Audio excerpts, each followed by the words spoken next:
Hello दोस्तों, आप लोगों का एक बार फिर स्वागत है मेरे चैनल फन फैक्ट एसकेपी पे। दोस्तों तैयार हो जाओ एक बड़े धमाके के लिए। इंडिया और यूएस के बीच एक बड़ा वाला ट्रेड डील होने वाला है। जी हाँ, और ये एक गेम चेंजर है। सोच लो 191 बिलियन डॉलर से सीधे 500 बिलियन डॉलर तक का ट्रेड होने वाला है। लेकिन ये डील है क्या और इससे हमें क्या मिलेगा, चलो एकदम फन फैक्ट्स के साथ समझते हैं। और ये वीडियो एंड तक जरूर देखना क्योंकि लास्ट में एक माइंड ब्लोइंग फैक्ट्स है जो तुम्हें शॉक कर देगा। तो जल्दी सब्सक्राइब कर लो फन फैक्ट्स चैनल को, बेल आइकन को भी दबा लो, सब्सक्राइब करो और लोगों को शेयर भी करवाओ। दोस्तों कल ही 26 जून 2025 को डोनाल्ड ट्रंप ने व्हाइट हाउस में बोला इंडिया के साथ एक बहुत ही बड़ी ट्रेड डील आ रही है और उसके साथ ही इंडिया की एक team headed by Rajesh Agarwal Washington पहुंच गए हैं टॉक्स के लिए। ये डील 9 जुलाई तक फाइनल हो सकती है। लेकिन ये डील इतनी बड़ी क्यों है? क्योंकि इससे इंडिया और यूएस का ट्रेड डबल से भी ज्यादा हो जाएगा 2030 तक। मतलब इंडिया के एक्सपोर्ट्स का रॉकेट लॉन्च होने वाला है। आखिर यूएस चाहता क्या है? ये लोग अपनी industrial goods, vehicles, electric vehicles, wines और डेयरी प्रोडक्ट्स के लिए ड्यूटी कम करना चाहते हैं, खासकर उनके एप्पल्स, ट्री नट्स और जेनेटिकली मॉडिफाइड क्रॉप्स। अरे पर डेयरी में इंडिया थोड़ा केयरफुल है क्योंकि हमने किसी भी ट्रेड डील्स में डेयरी को फुली नहीं खोला है। और इंडिया क्या चाहता है? हम अपने लेबर्स इंसेंटिव सेक्टर को पुश कर रहे हैं। टेक्सटाइल्स, जेम्स और ज्वेलरीज, लेदर्स, गुड्स, गारमेंट और फ्रूट्स जैसे ग्रेप्स और बनानास, मतलब आपकी फेवरेट इंडियन साड़ीज और ज्वेलरीज यूएस में और सस्ती हो सकती है।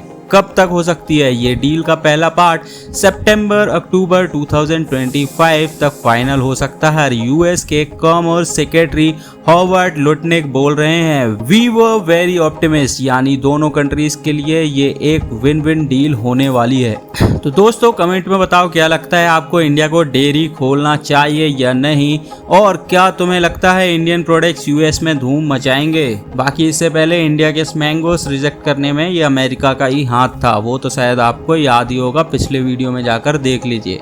इंडिया का textile exports already 40 billion dollar का है और ये डील इससे और बढ़ सकती है। सोच लो यूएस में हर घर में इंडियन कुर्ता मिलने वाला है। यूएस के एप्पल्स और नट्स इंडिया में सस्ते हो सकते हैं पर हमारे बनानास और ग्रेप्स भी यूएस के स्टोर में धूम मचाएंगे। ये डील 500 बिलियन डॉलर का टारगेट रखता है 2030 तक। मतलब इंडिया के इकोनॉमी में और भी जोरदार इजाफा होने वाला है। और हाँ, ट्रंप ने कहा है हर कंट्री हमसे डील करना चाहती है लेकिन हम इंडियंस तो अपना स्वैग ही रखते हैं। ये डील से टेक्सटाइल, ज्वेलरी और एग्रीकल्चर में ढेर सारी जॉब्स बढ़ेंगी। मतलब स्मॉल बिजनेसेस और स्टार्टअप्स के लिए बड़ा चांस है। यूएस के सस्ते इलेक्ट्रिक व्हीकल्स और प्रोडक्ट्स आ सकते हैं और हमारे इंडियन गुड्स वहाँ फेमस हो सकते हैं। जब इंडिया का नाम ग्लोबली शाइन करता है तो हर इंडियन का सीना चौड़ा होता है। ये डील हमें और स्ट्रॉन्ग बनाएगा। तो दोस्तों ये डील सिर्फ नंबर्स नहीं है, ये है भारत का इकोनॉमिक फ्यूचर।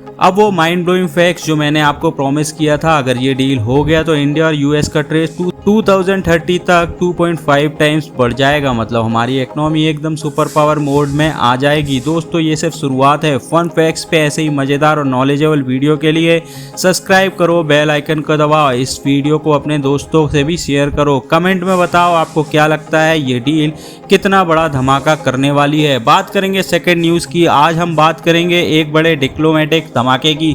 रक्षा मंत्री राजनाथ सिंह ने चाइना को दिया करारा जवाब। क्रॉस बॉर्डर टेररिज्म और कैलाश मानसरोवर यात्रा के मुद्दे पर क्या हुआ, चलिए झट से देखते हैं। लाइक और सब्सक्राइब करना ना भूले क्योंकि ये न्यूज है दिलचस्प। चाइना में एससीओ डिफेंस मिनिस्टर मीटिंग्स के दौरान राजनाथ सिंह ने Chinese defence minister admiral Dong Jung से मुलाकात की। उन्होंने सीधे दिल से दिल तक की बात की। टेररिज्म के खिलाफ इंडिया के स्टैंड बिल्कुल रॉक सॉलिड है। उन्होंने कहा भारत टेररिज्म को कभी बर्दाश्त नहीं करेगा और ये बात उन्होंने 22 अप्रैल 2025 के पहलगाम अटैक के हवाले से कही जिसमें 26 सिविलियन शहीद हुए थे। अब सुनो एक दिल खुश करने वाली खबर। लगभग 6 साल बाद कैलाश मानसरोवर यात्रा दोबारा शुरू होने जा रही है। 2020 के गलवान क्लैश के बाद ये यात्रा बंद हो गई थी लेकिन अब इसको दोबारा शुरू होने से इंडिया चाइना के रिश्तों में एक नई पॉजिटिविटी आई है। राजनाथ सिंह ने इसके लिए चाइना का शुक्रिया अदा भी किया और एक ट्री ऑफ लाइफ पेंटिंग भी गिफ्ट की है।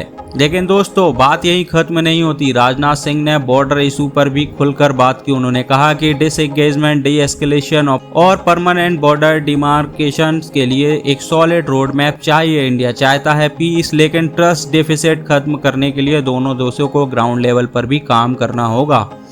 एससीओ स्टेटमेंट, ड्रामा और विजुअल्स ऑफ राजनाथ सिंह में एक और बात रही है कि राजनाथ सिंह ने एससीओ के जॉइंट स्टेटमेंट में साइन भी करने से मना कर दिया था। ये आप पिछले वीडियो में जाकर देख सकते हैं, क्योंकि इसमें पहलगाम अटैक का जिक्र नहीं था, जबकि बलूचिस्तान के मिलिटेंट एक्टिविटीज़ का इसमें जिक्र था। उन्होंने साफ कहा, टेररिज्म के खिलाफ डबल स्टैंडर्ड हमें नहीं चाहिए। इंडिया का ये बोल्ड स्टैंड पूरे वर्ल्ड में चर्चा का विषय अभी बना हुआ है। तो दोस्तों ये था राजनाथ सिंह का चाइना को करारा जवाब। क्या आपको लगता है ये स्टेप्स इंडिया चाइना रिलेशंस को नई दिशा देगा? कमेंट में बताएं और ये वीडियो अपने दोस्तों के साथ शेयर भी करें। थर्ड न्यूज़ की बात करेंगे तो रिसेंटली एयर इंडिया के एक बोइंग 7878 ड्रीमलाइनर क्रैश हुआ था अहमदाबाद में। आपको ये खबर पता होगी 12 जून को, जिसमें 270 लोगों की जान चली गई थी। ये एक डिकेड में सबसे बड़ा एविएशन एक्सीडेंट है। अब इसकी इन्वेस्टिगेशन चल रही है और यहाँ एक ट्विस्ट है। यूनाइटेड नेशन की एविएशन एजेंसी ICAO ने इंडिया को अपना इन्वेस्टिगेटर भेजना का ऑफर दिया था, लेकिन इंडिया ने कहा नो थैंक यू। जी हाँ, उन्होंने इस ऑफर को रिजेक्ट कर दिया। अब सवाल ये है क्यों? सोर्सेस के मुताबिक इंडिया चाहता है कि ये प्रोब अपने हिसाब से हो। सिविल एविएशन मिनिस्टर ने बताया कि क्रैश के 2 हफ्ते बाद ब्लैक बॉक्स को डेटा डाउनलोड किया गया है, लेकिन एक्सपर्ट्स बोल रहे हैं कि ये प्रोसेस थोड़ा स्लो थी। ब्लैक बॉक्स जो फ्लाइट की ही हर डिटेल्स रिकॉर्ड करता है, उसका डेटा जल्दी एनालाइज होना चाहिए था टू अवॉइड फ्यूचर रिस्क। मतलब अगर डेटा जल्दी मिल जाए, जल्दी पता चल जाएगा, तो आने वाली जो एरोप्लेन उड़ रहे हैं उन पे भी हम उस पर काम जल्दी से कर सकते हैं। एक और इंटरेस्टिंग बात है, ये पूछा जा रहा है कि ब्लैक बॉक्स जो इंडिया में रीड किया जाएगा या US में, क्योंकि नेशनल ट्रांसपोर्टेशन सेफ्टी बोर्ड भी इसमें इन्वॉल्व है। गवर्नमेंट ने एक ही प्रेस कॉन्फ्रेंस की और वहाँ की क्वेश्चन अलाउड नहीं हुए। थोड़ा मिस्टीरियस तो था ये।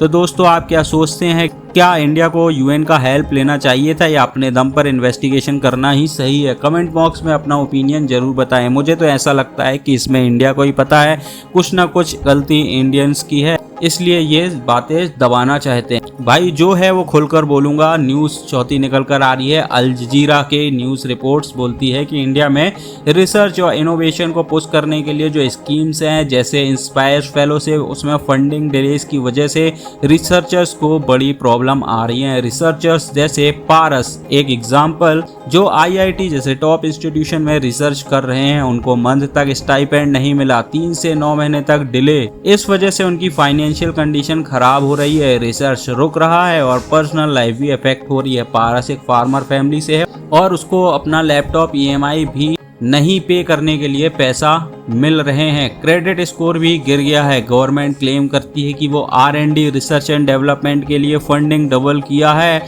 और इंडिया को ग्लोबल इनोवेशन इंडेक्स रैंक भी इम्प्रूव हुआ है 39th इन 2025। लेकिन रियलिटी ये है कि फंडिंग फोकस कमर्शियल प्रोजेक्ट्स जैसे स्टार्टअप और बिग कंपनीज के लिए ही है, ना कि यूनिवर्सिटी के रिसर्च के लिए। इंस्पायर जैसे स्कीम्स के बजट में एक्चुअली कट हुआ है, जो गवर्नमेंट के इंक्रीज फंडिंग वाले क्लेम से मैच नहीं करता है। फॉर एग्जांपल विज्ञान धारा स्कीम, जिसमें इंस्पायर्स अब इंक्लूड है, का बजट 22% कम हुआ है कंपेयर टू प्रीवियस स्कीम्स। क्यों आई है ये न्यूज़? अल जजीरा ने ये इशू उठाया क्योंकि रिसर्चर्स जैसे सयाली अतकाले सोशल मीडिया पे ओपनली कंप्लेन कर रही हैं। PM मोदी और साइंस मिनिस्टर को टैग करके ये न्यूज़ गवर्नमेंट के तक क्लेम्स और ग्राउंड रियलिटी के बीच के फर्क को दिखाती है। रिसर्चर्स के स्ट्रगल्स, फंडिंग डिलेस और गवर्नमेंट की प्रायोरिटीज़ को हाईलाइट करके ये रिपोर्ट इंडिया के इनोवेशन इकोसिस्टम की असलियत दिखा रही है। इंडिया यहाँ चाइना तो बनने की कोशिश कर रहा है, लेकिन अगर ऐसी ही हरकत रही तो वो कभी चाइना नहीं बन पाएगा। इंस्पायर्स फेलोज को 37,000 से 42,000 रुपीज़ मंथली स्टाइपेंड मिलना चाहिए, लेकिन डिलेस की वजह से रिसर्च और पर्सनल लाइफ दोनों सफ़र कर रहे हैं। गवर्नमेंट के फंडिंग बढ़ाने वाले क्लेम में डोजी मैथ से एक्चुअल बजट कट हुआ है, स्पेशली फॉर एकेडमिक रिसर्च। विज्ञान धारा स्कीम के इम्प्लीमेंट में चाउस है। न्यू बैंक्स अकाउंट्स और प्रोसीजरल इश्यूज की वजह से पेमेंट स्टक हो रहे हैं।